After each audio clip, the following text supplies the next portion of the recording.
Abby, I'm going to go back to the point that we made earlier that I just want stated very clearly. There is no place for any of these people who hate anyone for the color of their skin or who they choose to love or who they choose to worship in the Republican Party or in the conservative movement. That's very clear. I want to go to a point that Nina said earlier. The fact of the matter is that we're not. What about J.D. Vance and his right now, leadership? I mean, if he is going to be taking the mantle of President Trump and leading the party, taking the mantle of Charlie Kirk, is this the brand of leadership? What I just described there.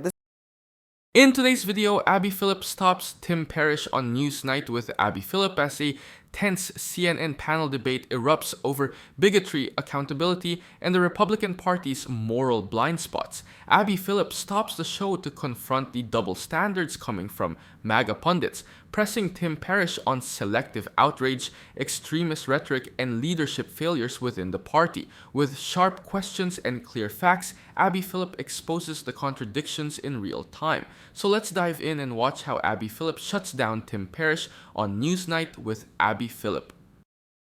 The FBI back in July released this memo that I was reading where they made a few claims that were just blown out by the Trump administration. First of all, they said that, or blown out by the DOJ. They said that releasing any more files would require releasing child pornography. Then they said there was no evidence linking anyone else to the scheme other than Jeffrey Epstein and Ghislaine Maxwell. After Congress forced the release of tens of thousands of files, we now know the FBI was lying. Pam Bondi also lied on Fox News. She said she had the files on her desk. She was going to release them. So the entire priority of this administration has been off. The DOJ had a few goals. They said they have to release all of the files with reasonable redactions. They did neither of those things. They didn't release all of the files. They're drip feeding them, and the redactions weren't reasonable. It was over-redacted in some parts, and as we just saw, under-redacted in other parts, and victims were exposed. And they had plenty of time to do this right. Yeah. And I think that's been one of the concerns and the complaints of the victims, is that they never heard from DOJ about how to do this in a way that centered their needs for justice in all of this, which is purportedly what DOJ says that they were trying to protect. But it seems like Trump is also concerned about protecting, I don't know, other people who were palling around with Jeffrey Epstein. I don't like the pictures of Bill Clinton being shown. I don't like the pictures of other people being shown. I think it's a terrible thing. I think Bill Clinton's a big boy. He can handle it. But you probably have pictures being exposed of other people that innocently met Jeffrey Epstein years ago, many years ago. And so, to Nina's point, he's not wrong that there are some people who are photographed there. Maybe they went to a concert, an event, weren't involved in the larger scheme. But Bill Clinton has been targeted by Trump officials in the last few days. And his spokesperson said, we're not afraid of this being released. Please release it all. It seems that the only person who really doesn't want more released is President Trump. Well, President Trump came out a few weeks back and was actually in support of releasing the files and having everything be out there. I think that what the president's point here is a presumption of innocence until guilt, right? To not jump to any conclusions. But I would say we got to extract the politics out of this whole thing, and it's everyone at the table agrees on.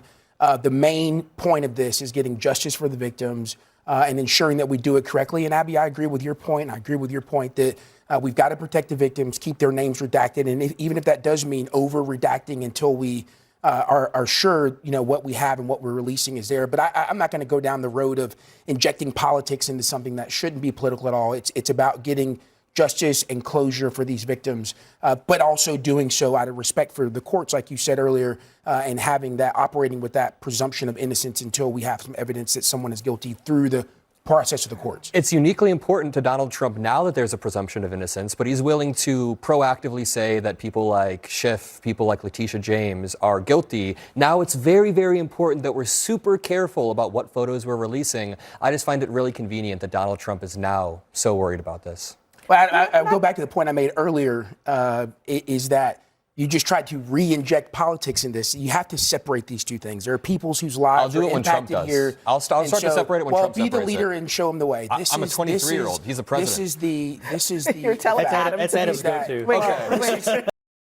Adam Mockler and Abby Phillip come off as focused on evidence, while Tim Parrish leans on process talking points that collapse under scrutiny. Independent reporting has already shown that the Epstein document rollout was mishandled, with former prosecutors noting that DOJ routinely balances victim protection without misleading the public. Saying files couldn't be released because of child exploitation material was never a credible excuse, because courts have redaction standards specifically designed to prevent that harm.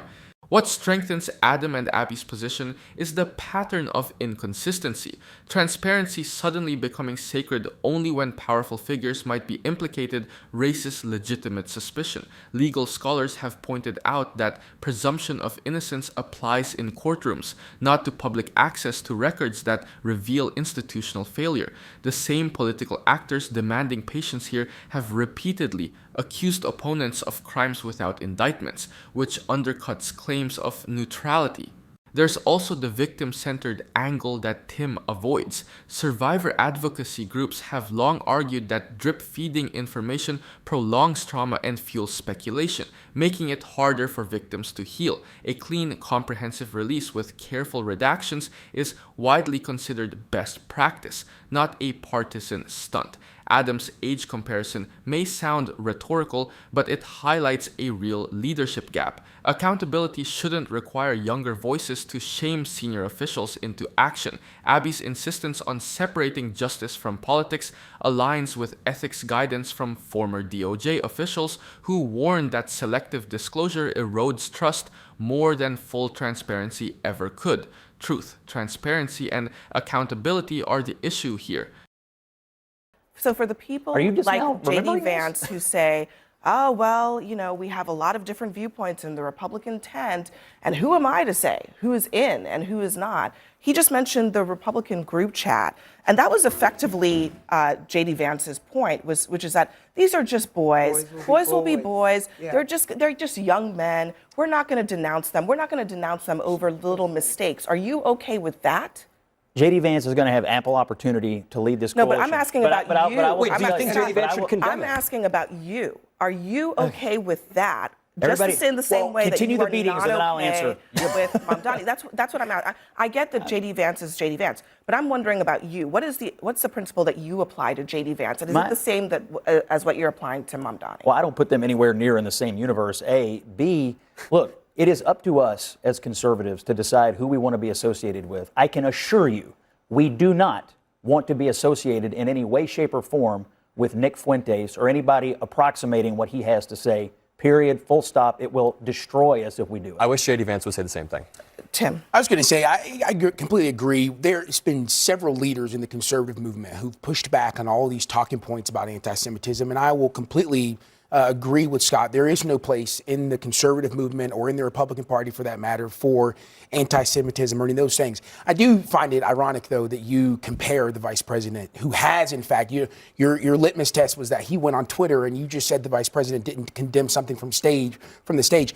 The vice president condemned the group chat. We've talked about this on this show, and you guys are completely. He called me. He called. Wait a second. You said. Let me finish earlier. Let me finish. Okay. You said that Tim, the we've vice talked about president. this on this we show, did, and and you guys are condemn the group mischaracterizing chat. the statements that the vice president made. He absolutely came out and condemned and said that there is no place for any comments like that in the Republican Party. J.D. and the Vance said he's conservative going to movement. warn his kids so some quote-unquote scumbag doesn't leak a group chat in a similar way. He was implying the person who leaked the group chat was a scumbag. J.D. Vance has had the farthest thing from moral clarity this entire time. And listen, do you know who Paul Ingrassia is? Sure. Do you know who Paul Ingrassia is? Yeah, we've debated it. Do you know what? Okay, so do you know what Paul Ingrassia said? Yeah, we've debated That he it. has a Nazi streak. Oh, you've debated it, but has Trump fired him or is he still a part of the administration? I don't know where he is right now. He's a part of the administration, and you know that. You're lying right now. You know that he is a part of the administration. He is still there, and he said he, quote, has a Nazi streak. So you can sit there and play coy, but you are not having the clarity that you are talking about right now. Do you condemn Paul Ingrassia? I certainly condemn anything. Should Trump anybody fire Paul Ingrassia? approximating. Adam Mockler's challenge lands because conservative leadership has repeatedly failed the test of consistency. Studies from the Anti-Defamation League show anti-Semitic incidents spike when political leaders hedge instead of clearly denouncing extremists. That hesitation creates permission structures, even when condemnation is technically voiced later. What strengthens Adams' position is the documented pattern of selective outrage.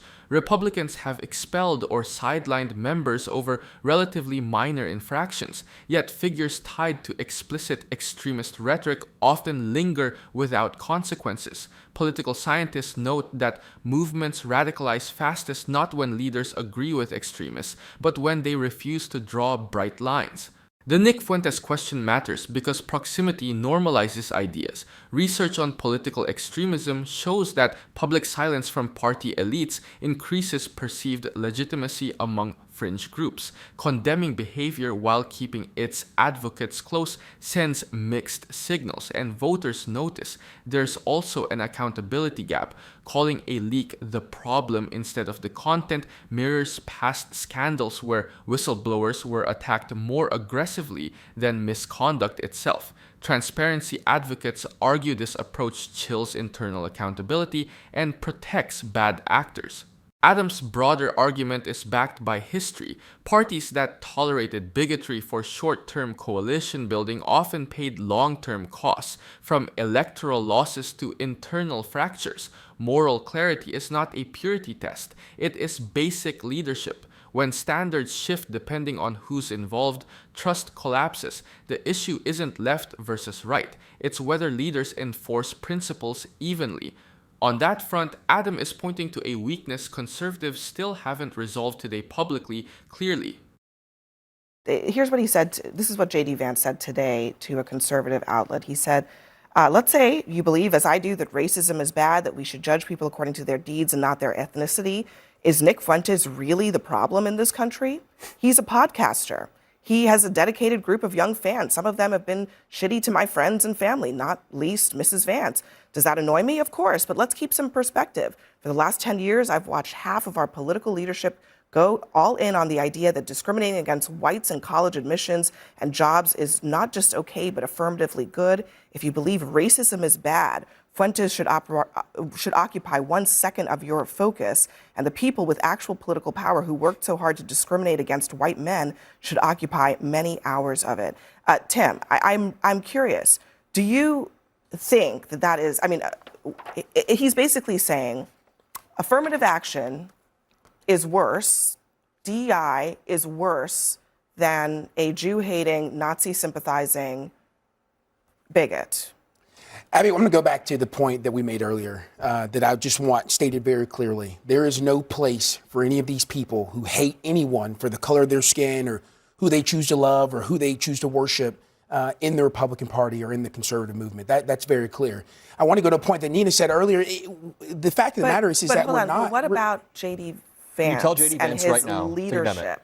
I mean, if he is going to be taking the mantle of President Trump and leading the party, taking the mantle of Charlie Kirk, is this the brand of leadership? What I just described there, those were his J.D. words. Vance, to your point, J.D. Vance has not only lived a life but is led in a career that condemns these things. You're talking about someone. Wait a second, let me finish. You're talking about someone who's a United States Marine, who served with people from all walks of life across the country and served in combat in this country. So this idea that the vice president all of a sudden doesn't believe these words, you're talking about someone who comes from nothing and built themselves up to be the vice president of the United States. And so the president, the vice president doesn't just believe these words. He's lived them and served in uniform on those words. So don't give me this idea that the vice president doesn't believe that we shouldn't have a country where everybody's welcome. You heard him say it on there, and don't give me this drama about Twitter. The other point I'll make is you talked about how we weren't applying this properly across the board when it was dead silent. Dead silent. When Jay Jones, who was going to be the Attorney General in Virginia, who's going to be the Attorney General of Virginia, said that he wants to watch a woman's kids get shot so he can urinate on their grave. I didn't condemn that. And you were silent. Your party what are you talking and your about, group dude? was silent. So don't talk to me now. Don't try to lecture us and lecture the American people about equality and what's fair and who should be allowed in the party after your party sat silent after those words, and someone is now going to be the chief in the Commonwealth. We just listened to Vivek Ramaswamy. It's actually sickening and it's angering because you don't make sense. We just listened to Vivek Ramaswamy with a lot of moral clarity. Scott just read off Charlie Kirk and Erica Kirk quotes with a lot of moral clarity. I don't know if you were trying to convince us or J.D. Vance that there's no anti-Semitism, but there's a lot of moral clarity coming from these people, not from J.D. Vance. Like I'm going to say, he did not condemn the Young Republican group chat. You can lie and say he did. He didn't. J.D. Vance has played fast and loose with this movement the entire time because he doesn't want to alienate the greater movement. Right now, Scott played coy about Paul and Gracia and then took the moral high ground saying that we need clarity about these types of things. Abby Phillip and Adam Mockler come across as focused on consistency, while Tim Parrish leans on character defenses that don't hold up under scrutiny. Research on political extremism shows that leaders who downplay fringe figures unintentionally legitimize them, especially among younger audiences. That dynamic explains why minimizing anti-Semitic influencers while redirecting outrage elsewhere is risky leadership. What strengthens Abby and Adam's side is the documented gap between private beliefs and public accountability. Moral clarity isn't about military service or personal biography, it's about what you condemn when it's politically inconvenient. The Anti-Defamation League has repeatedly warned that equivocation from party leaders correlates with spikes in anti-Semitic harassment and threats. There's also a false equivalence problem. Affirmative action and DEI policies are debated through courts and legislation. White nationalist ideology is rejected because it dehumanizes people. Treating those as comparable threats blurs essential lines that democratic societies depend on. Tim's appeal to both sides' silence ignores power differences.